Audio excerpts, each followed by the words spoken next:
I want a divorce. I've met someone who actually brings me joy. My name's Nathan Bell. I'm 45, working as a financial systems analyst for Orbis Union out in Richmond, Virginia.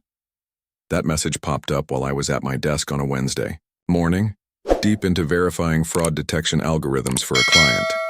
Dana, my wife, was supposed to be in Dallas for a marketing convention. 3 days, she told me. Routine stuff. Then the phone buzzed again. I've already moved the retirement funds to my private account. You can keep the house, I don't need it anymore. I set my coffee down, pulled up my bank app, and checked our balances.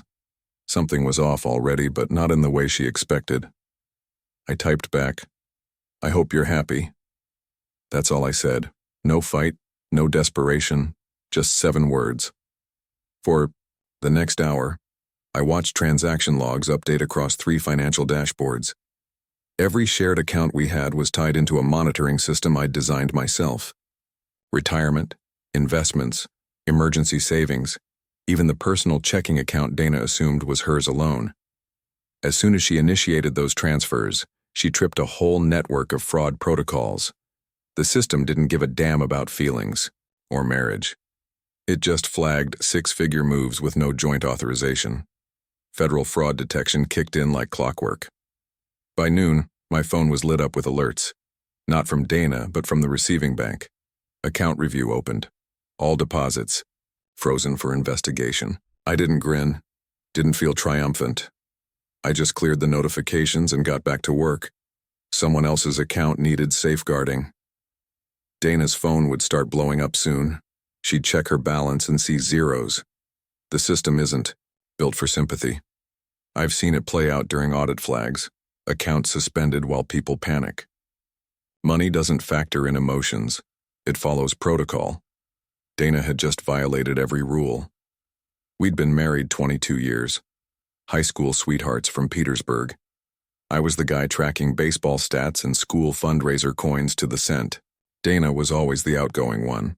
Classic marketing pro. Warm, smooth-talking, always shaking hands. "You're too uptight about money," she'd say when I'd comb through our taxes for the 3rd time. "Somebody's got to be." I'd tell her. That balance worked. I handled the books. She climbed the ladder at Valerie Marketing Group. She was always on the move. Team trainings in Austin, leadership panels in Phoenix, constantly connecting, always pitching on behalf of the company. The early signs crept in gradually, like fog rolling across a quiet lake. Half a year ago, she quit bringing up our retirement timeline. A few months later, she opened a new credit card without even mentioning it. 2 weeks ago, she said the guest room had too much stuff in it. Who even visits anymore, right? My sister caught on during Thanksgiving. "She's a little off," she'd said. I brushed it off as job pressure.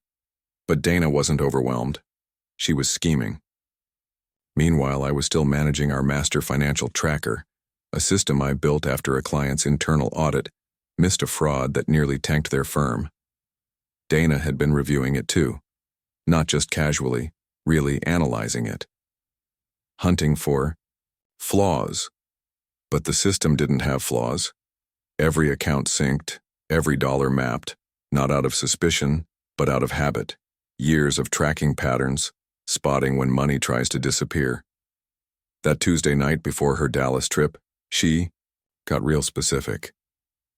"What's the total in our retirement?" she asked, chewing slowly. "Close to 800 grand combined," I told her. "Why?" She shrugged. "Just wondering." That question finally made sense. She was crunching her escape math. I thought about calling her mom, her closest friend, Patricia, maybe even my parents. But what would I even say? Dana tried to swipe our nest egg and got tripped up by fraud filters.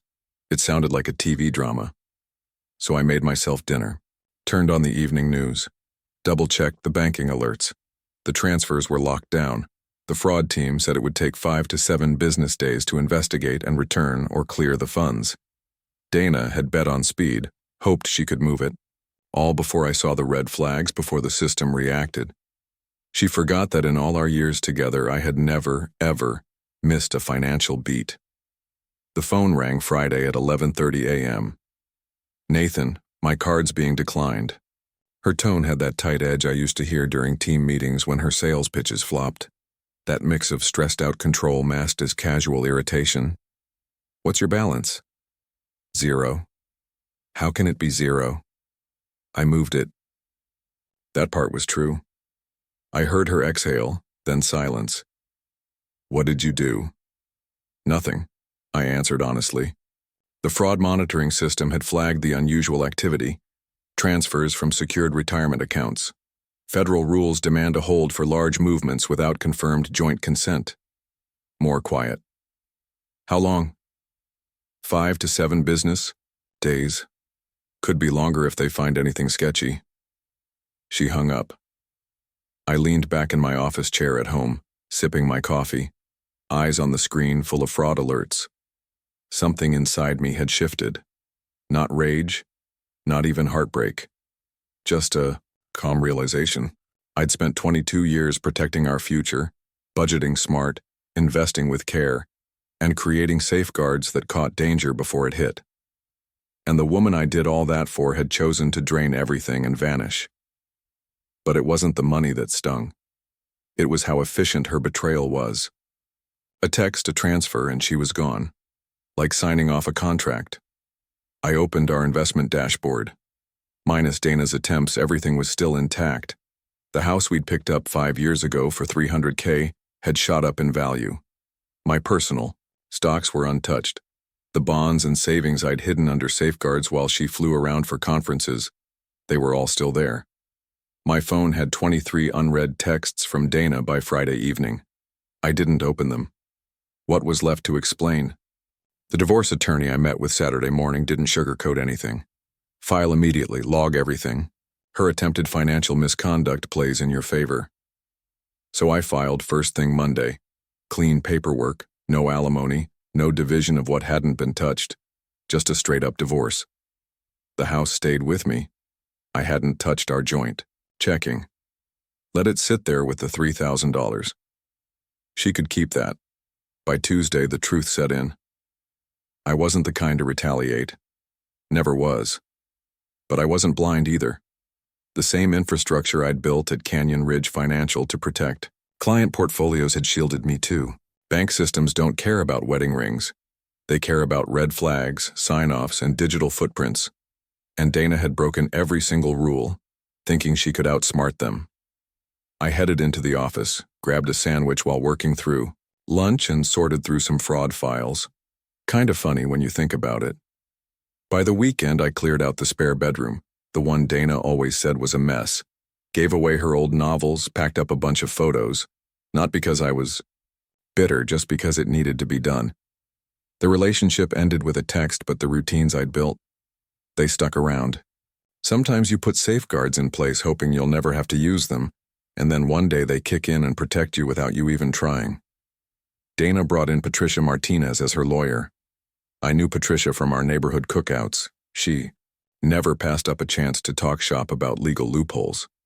Together, they submitted a claim saying I intentionally triggered the account freeze. The filing said, "Your husband used his financial knowledge to interfere with joint assets." I sat down with my own lawyer, William Brooks, at West Hill Legal. He used to be in banking, looked through the paperwork and let out a laugh. "Misconduct, huh?" He shook his head. Gutsy move when those fraud blocks are flagged by software, not people. The court date was set for 2 weeks later. That Sunday night, Dana called the house 17 times. I finally picked up. "Nathan, you have to call the bank. Tell them I had permission. I'm stuck." "Where are you?" "Phoenix, I'm with some friends." "Phoenix isn't Dallas." There was a pause. "It's complicated. Have you contacted your conference host? Or your supervisor at Valerie?" "Don't. Just wondering, since this was supposed to be for work." She hung up. Monday brought a twist. My fraud alerts picked up fresh activity. Dana had tried applying for credit cards using our shared address. 3 times in 48 hours. All denied, flagged automatically because of the ongoing fraud case. She was caught in a money trap of her own doing. No available funds, credit locked down, and her travel options came down to whatever bills she had in her purse. On Tuesday, Patricia called me directly. This is getting messy. Nathan, your wife needs basic living expenses. She's welcome to use the joint checking account. $3,000 is sitting there untouched. That's hardly reasonable. It's what we've always kept for emergencies. She thought it was reasonable to move $800,000 without even mentioning it. Patricia hung up. Wednesday brought clarity from an unlikely source.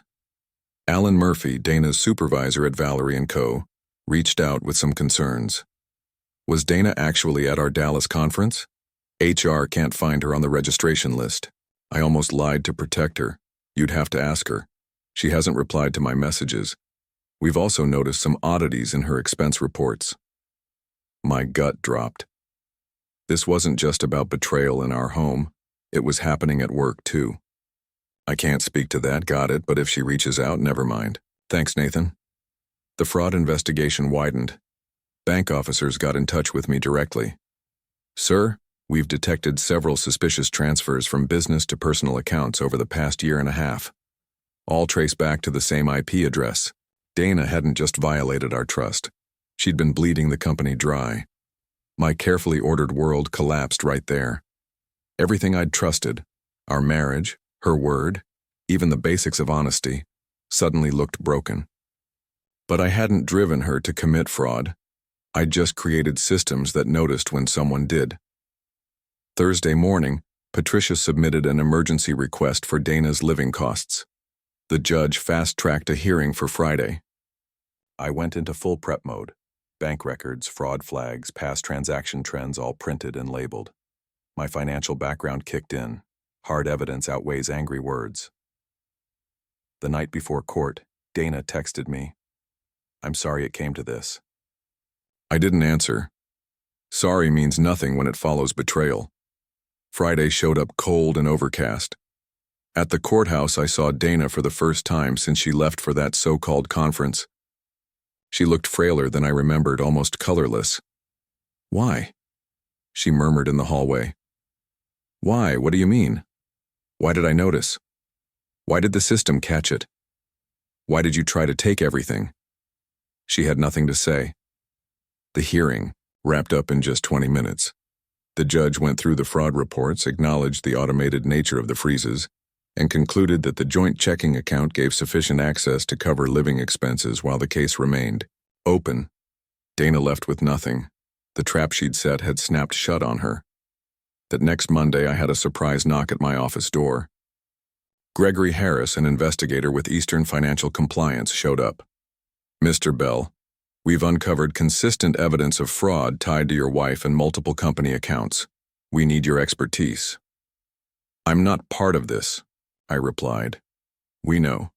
That's exactly why we want your help. Your private fraud detection system caught anomalies our tools overlooked. As we sat down with coffee in the conference room, Gregory laid it all out. Dana hadn't been working, solo. Thomas Wade, another executive at Valerie Marketing, had been working with her to build a hidden network of fund transfers. For almost 2 years, they'd been funneling marketing department funds into their own pockets. Your system set off a chain of alerts that prompted us to audit the entire department. How much are we talking? Rough estimate? About $2 million, spread through different channels. My stomach turned. While I was watching every dollar at home, my wife was orchestrating a full-scale corporate theft. This wasn't just the end of a marriage. It was a betrayal that gutted everything. What happens now? A federal probe. Your personal accounts are being split from the corporate fraud investigation. But we need concrete proof that you were unaware or uninvolved. I submitted everything. Tax filings, my personal financial disclosures, a full audit trail from the monitoring systems I built myself. Every shred of evidence showing these safeguards were meant to prevent wrongdoing, not cover it up. Dana sent a message that evening. They're saying it's federal charges. They think I took millions. I didn't write back. What was there to say? Tuesday dropped another bombshell. Our realtor, James Everett, reached out with something strange. Someone was asking about listing your house. Pre-approved buyer. Cash. Offer at $300,000. said they were representing you and your wife, $300,000. The exact price we paid 5 years ago. Thomas Wade was behind it. How did you know that name? It all lined up. Dana and Thomas didn't just skim money. They planned to reclaim our home at the original value using a front. Flip it now for its market value of $500,000. Keep the profit. A full-blown exit strategy masked as a real estate deal. By Wednesday, I sat across from Detective Sarah Flynn with the Richmond Financial Crimes Unit. She validated the pattern. They were targeting company-owned homes, manipulating demand to push sales under value.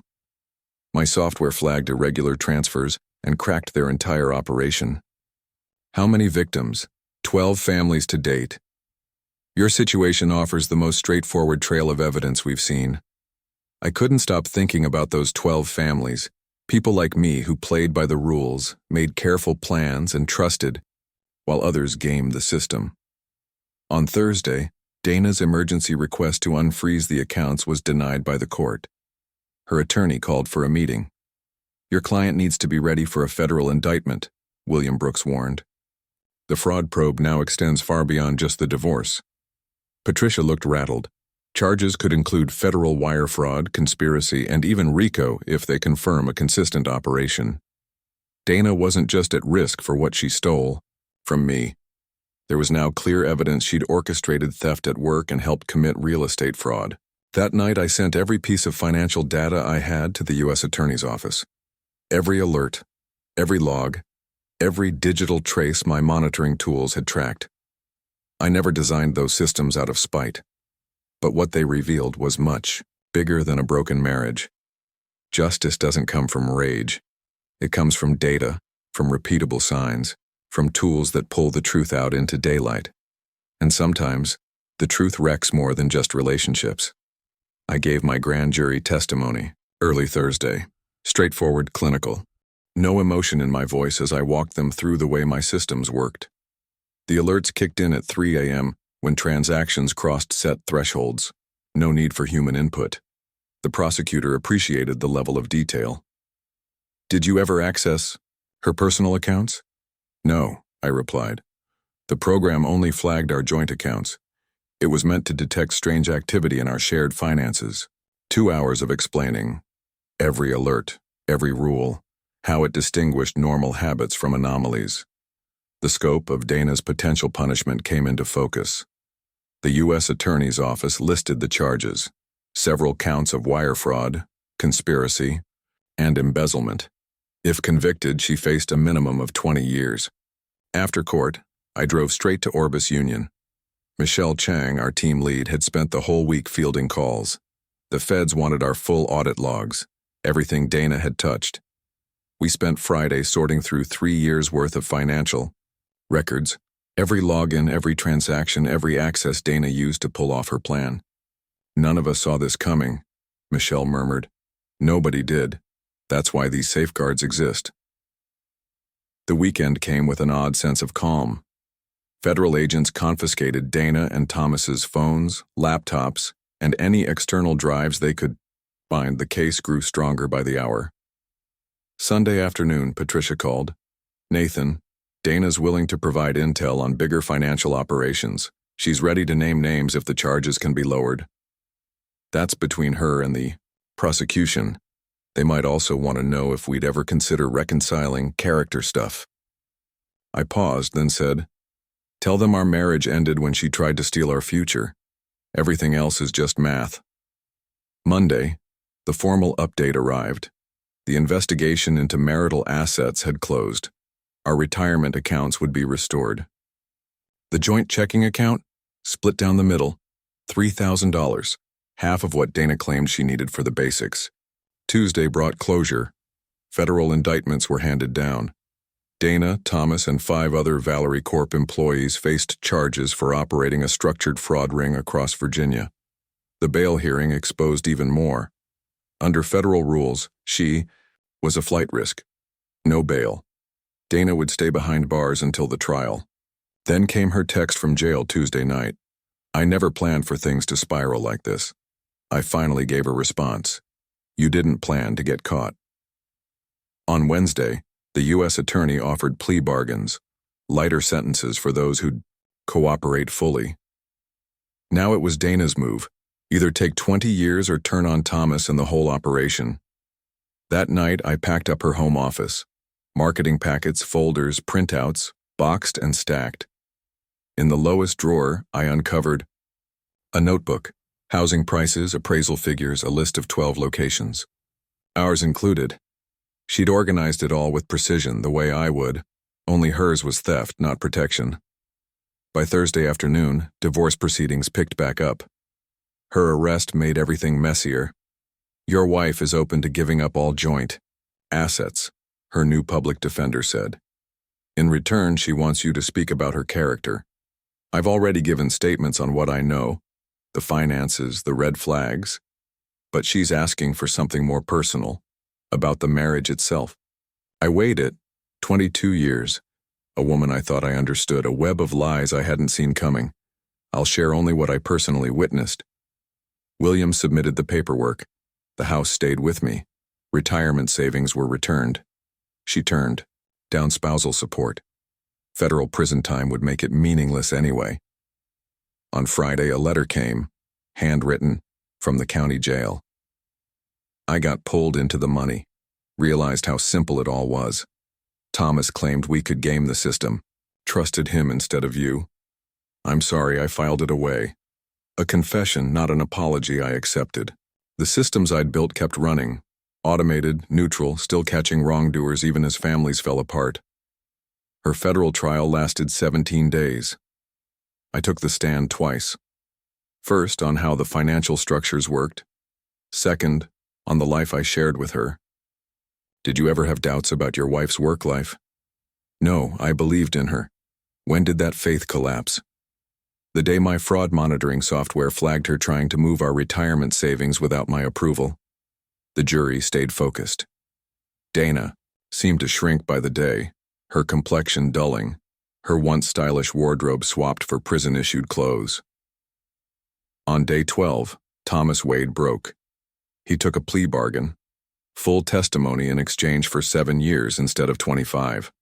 He laid it all out, advertising budgets, siphoning money, manipulating real estate, a web of corporate players in 3 states, and Dana right in the middle. She managed the finances, kept tabs on every transaction, made sure all records looked routine. Bitter twist. She'd picked up every responsible habit from me, then used them to fuel a criminal enterprise.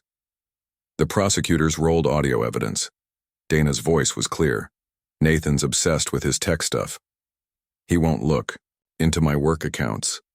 My wife of 22 years counted on my respect for privacy to mask her schemes. On day 17, the decision came down. Guilty. 12 charges of wire fraud, 8 conspiracy counts, 2 embezzlement charges. Sentencing was set 6 weeks out. I exited the courthouse straight to my pickup. No media stops, no interviews. Just drove. The fraud system did what it was meant to. It exposed the theft, laid out the facts, delivered fairness, not revenge, just outcome. 2 months past sentencing, Dana was handed 18 years. Thomas got 9. I sold our house, netted $500,000 after costs, plenty to begin again somewhere else. I stayed with my job in Richmond at Orbit Union, upgraded the fraud detection system, adding new layers aimed at catching corporate theft rings. Michelle reported those changes could save other firms millions. That's the idea. The divorce wrapped up quietly. No arguments. Dana's guilty admission made it all smooth. I signed the papers while she headed into her sentence. William called. Later. Full reimbursement granted. Retirement funds locked in permanently. I picked up a smaller place in Norfolk. 1 level. Straightforward. No spare rooms to fill. No relics of 22 lost years. Began teaching at Old Dominion part-time. Fraud detection course twice a week. Real-life examples. Real consequences. Trust but verify, I'd tell them. When people fail, systems don't. Every now and then, letters arrived from the prison. Dana's regret growing as the solitude sank in. I never replied, never visited, never offered forgiveness, not bitter, just clean. The software ran without emotion. Algorithms flagged trends. Math unveiled deception. I learned to do the same. 3 years in, I had a morning rhythm. Simple breakfast, coffee, automated market analysis, drives with no particular purpose to avoid predictable routes. Sometimes I'd pass by Valerie Marketing. Group during errands. They'd rebuilt. A fresh building. 12 families compensated. I'd grown cautious with trust. Life moved forward, steady, logical, guarded. That truth stayed with me. Betrayal happens. People steal. But systems persist. And sometimes justice is served through numbers, not feelings. I'm okay with that equation.